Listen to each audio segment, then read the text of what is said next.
আসসালামু আলাইকুম রহমতুল্লাহি ওয়া বারাকাতুহু। সুপ্রিয় শিক্ষার্থী বন্ধুরা, আল্লাহর এই দুনিয়ায় যে যেখান থেকে আজকের এই ভিডিওটি দেখতেছো, আমি সবাইকে জানাই দৈনিক গণিত শিক্ষা এই চ্যানেলের পক্ষ থেকে আন্তরিক শুভেচ্ছা এবং আজকের এই ভিডিওতে সবাইকে অভিনন্দন। আমি আশা করছি তোমরা আল্লাহর অশেষ রহমতে ভালো আছো।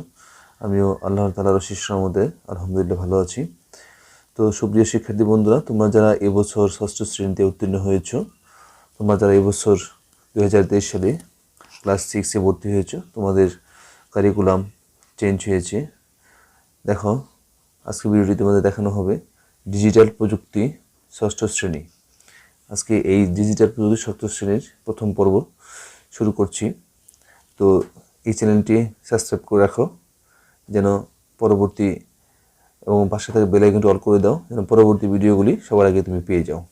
তো পর্যায়ক্রমে ধারাবাহিকভাবে আমরা এই ডিজিটাল প্রযুক্তির ভিডিওগুলি আমরা আপলোড করব। সম্পূর্ণ বই আমরা ধাপে ধাপে পর্ব আকারে আমরা প্রকাশ করব। তো চ্যানেলটি সাবস্ক্রাইব করে আমাদের পাশেই থাকো, ঠিক আছে? তাহলে চলো শুরু করি। দেখো, প্রথমে এইখানে দেখো একটি ছবি দেওয়া আছে। মুজিব বর্ষ এর ক্ষণ গণনা শুরুর মাহেন্দ্রক্ষণ, ঠিক আছে?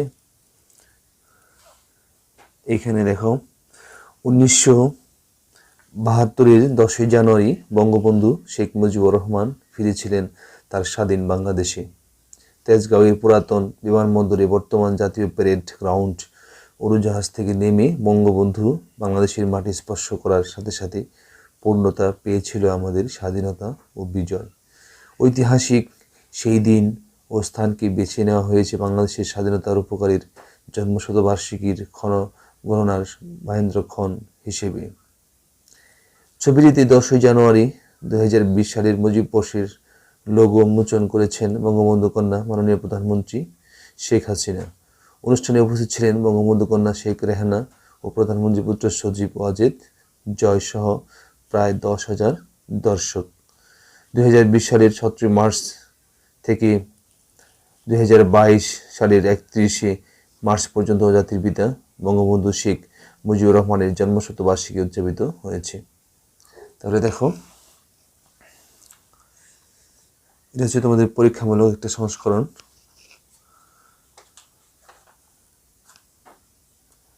এখানে রয়েছে তোমাদের প্রসঙ্গ কথা।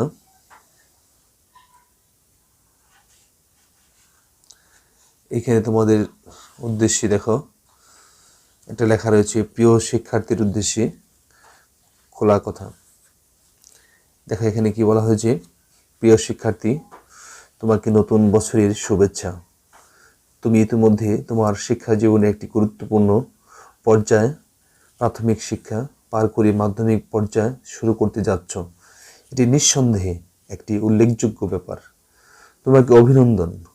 নতুন বই, নতুন বন্ধু, কারো কারো ক্ষেত্রে নতুন শিক্ষা প্রতিষ্ঠান, নতুন স্কুলের পোশাক, সব কিছু মিলিয়ে খুব মজার কিছু শুরু হতে যাচ্ছে, তাই না? তুমি সত্যিই সৌভাগ্যবান, কারণ তুমি এমন একটি সময়ে বড় হচ্ছ যখন চারপাশে নতুন নতুন প্রযুক্তি আবিষ্কার হচ্ছে, যা আমাদের জীবনকে সহজ করে দিচ্ছে এবং পাল্টে দিচ্ছে। এই সময়কে প্রযুক্তির বিপ্লবের সময় বলা হয়। যে উপকরণ মানুষের কাজকে সহজ করে দেয় সেগুলি প্রযুক্তি। তাহলে প্রযুক্তি কি? যে উপকরণ মানুষের কাজকে সহজ করে দেয় সেইগুলি হচ্ছে প্রযুক্তি। ঘর ঠান্ডা রাখতে বৈদ্যুতিক পাখা, অল্প সময়ে অনেক বই তৈরির জন্য ছাপানো মেশিন, দ্রুত কোনো জায়গায় পৌঁছানোর জন্য চাকা ও গাড়ি ইত্যাদি। তোমার সামনে আছে প্রচুর সম্ভাবনা। নতুন নতুন প্রযুক্তি যেমন আমাদের জীবনকে সহজ করে দেয়, তেমনি নতুন প্রযুক্তিকে ব্যবহার করাও জানতে হয়। শুধু তাই নয়, প্রযুক্তিকে ব্যবহার করে জীবনে নানান রকম সমস্যার সমাধানও করতে হয়। এভাবে প্রযুক্তি আমাদের জীবনে নানান সম্ভাবনার দ্বার খুলে দিয়েছে। তাই প্রযুক্তিকে ভয় না পেয়ে এটিকে আরও গভীরভাবে বুঝতে হবে। কেউ কেউ হয়তো ভাবছো তোমাদের বাড়িতে কম্পিউটার ও ইন্টারনেট নেই, তাহলে তোমরা কীভাবে প্রযুক্তিকে বুঝতে পারবে? তোমাদের জন্য বলি, বাড়িতে বা বিদ্যালয়ে যে বৈদ্যুতিক বাতিটি আছে, অথবা তোমাদের পরিবারের সদস্যের যে মোবাইল ফোনটি আছে, এগুলো কিন্তু একটি প্রযুক্তি। প্রযুক্তির প্রতি আগ্রহ থাকলে, অনুসন্ধান করার ইচ্ছা থাকলে, প্রযুক্তি যে তোমার একেবারে হাতের মুঠোয় থাকতে হবে এমন কিন্তু নয়। তাই এই বই তোমাদের জন্য সাজানো হয়েছে একটু অন্যভাবে। এখানে প্রযুক্তি হাতের কাছে না থাকলেও প্রযুক্তি কিভাবে কাজ করে এবং তা দিয়ে কীভাবে জীবনে সমস্যার সমাধান করা যায় সে সম্পর্কে তোমাদের বাস্তব অভিজ্ঞতার মাধ্যমে যোগ্যতা অর্জন করার সুযোগ সৃষ্টি হবে।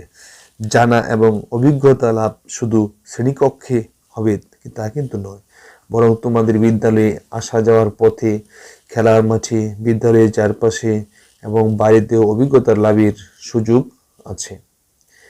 তাই আশপাশের সবাইকে নিয়ে একসঙ্গে জানা এবং অভিজ্ঞতা লাভের জন্য কাজটি করতে হবে। তোমরা তোমাদের বন্ধুদের সঙ্গে প্রতিযোগিতা করবে না, বরং সহযোগিতার মাধ্যমে সবাই মিলে একসঙ্গে জানবে। আমাদের বিদ্যালয়, সমাজ, দেশ তখনই উন্নতি লাভ করবে যখন আমরা সবাই মিলে উন্নতি করব, সবাই মিলে অবদান রাখব। তোমাদের জন্য শুভকামনা। তো প্রিয় শিক্ষার্থী, তোমাদের জন্য এই বই প্রসঙ্গে একটি উদ্দেশ্য, যে কেন এই বইটা কিভাবে কেন সাজানো হয়েছে সে সম্পর্কে তোমাদেরকে এখানে বোঝানো হয়েছে। তো তোমাদের চলো সূচিপত্র দেখো এইখানে। তবে এটা খুবই সুন্দর, এটাই লিখেছে, যেটা এর আগে এই ধরনেরই লেখা ছিল না এবছরে এই বইটাতে। আশা করছি যে খুব সুন্দরভাবে লিখেছে তোমাদের উদ্দেশ্যে। অবশ্যই এই উদ্দেশ্য বাস্তবায়ন হলে তোমরা উপকৃত হবে। দেখো সূচিপত্র, এখানে সমস্যা দেখে না পাই ভয়, সবাই মিলে করি জয়। তারপর দেখো চলো বানাই উপহার, আমাদের বিদ্যালয় পত্রিকা, তথ্য ঝুঁকি মোকাবেলায় মানববন্ধন, বন্ধুর সাথে ভ্রমণ পরিকল্পনা, শিক্ষণের জন্য নেটওয়ার্কিং, চলো সাজাই জরুরি সেবা তথ্য কেন্দ্র, সুপ্তমনির মুক্ত আলোচনা, স্থানীয় বৈচিত্র্য পত্র। এ হচ্ছে তোমাদের সূচিপত্র। তাহলে আজকে আমরা শুরু করি। দেখো সমস্যা দেখে না পায় ভয়, সবাই মিলে করি জয়।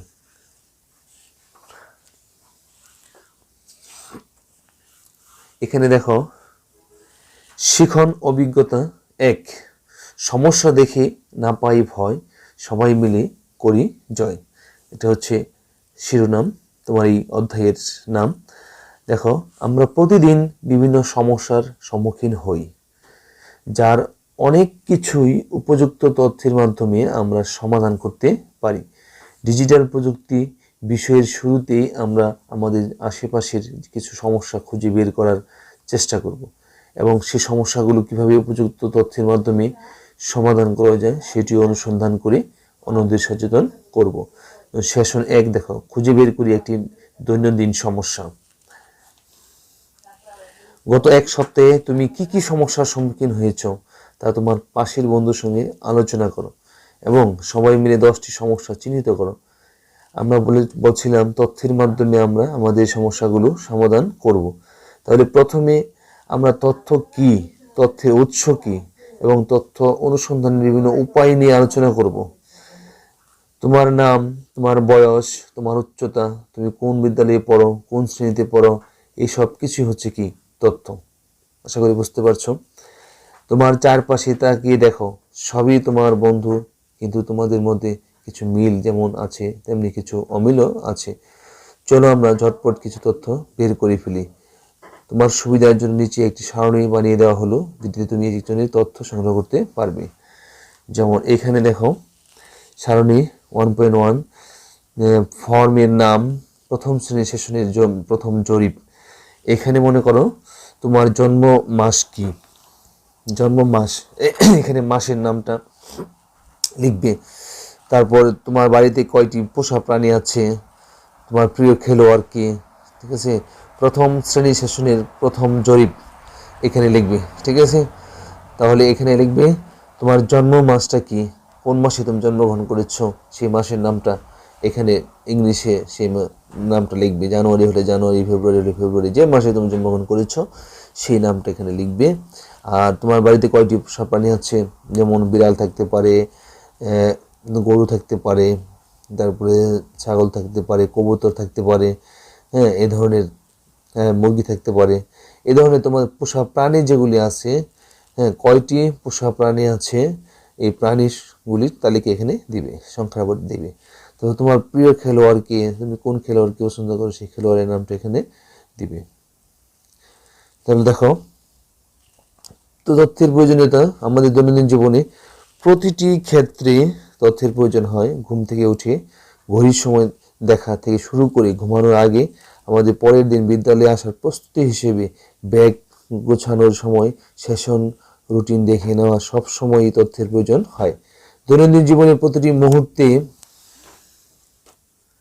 আমাদের ছোট বড় সিদ্ধান্ত নিতে হয়, যা আমরা হয়তো খুব একটা লক্ষ্য করি না। যেমন ধরি, আমাদের বিদ্যালয়ে আসার জন্য 3টি রাস্তা আছে, আজ কোন রাস্তা দিয়ে বিদ্যালয়ে যাব সেই সিদ্ধান্ত আমাদের নিতে হলে তথ্যের প্রয়োজন হবে।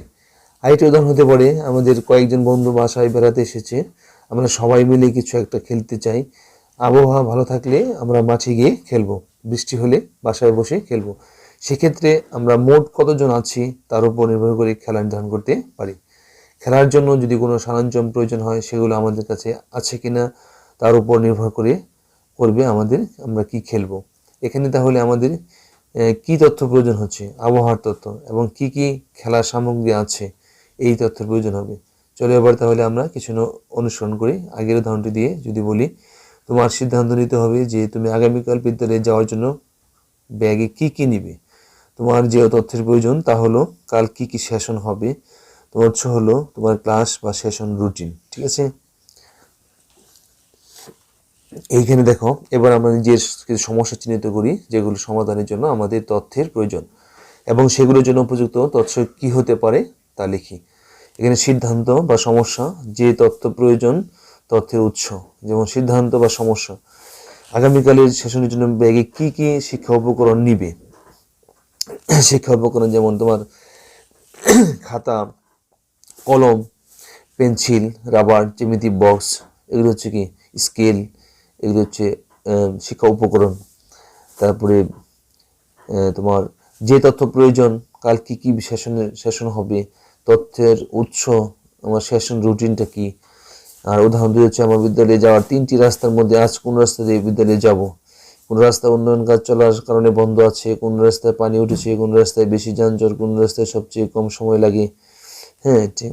তারপর টেলিভিশন, পত্রিকা, গুগল ম্যাপ, কোনো ব্যক্তি যে ওই রাস্তায় নিয়মিত যাতায়াত করি তার মতামত।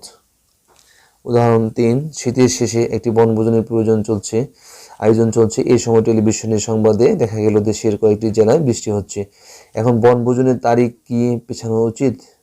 বনভোজনের দিন কি বৃষ্টি হতে পারে? টেলিভিশন, পত্রিকা, আবহাওয়া সংবাদ, গুগল ওয়েদার, অন্যান্য আবহাওয়া বিষয়ক অ্যাপস বা ওয়েবসাইটে এই তথ্যগুলি আমাদেরকে বের করতে হবে। পয়লা বৈশাখের সময় বেড়াতে যাবে, এবছর পয়লা বৈশাখ কবে হবে, বাংলা পঞ্জিকা, তাহলে বাংলা পঞ্জিকা থেকে আমাদের এই তথ্যটা নিতে হবে। ঠিক আছে, তো সুপ্রিয় শিক্ষার্থী বন্ধুরা, আজকে ভিডিওটি এ পর্যন্তই। দেখা হবে পরবর্তী ভিডিওতে।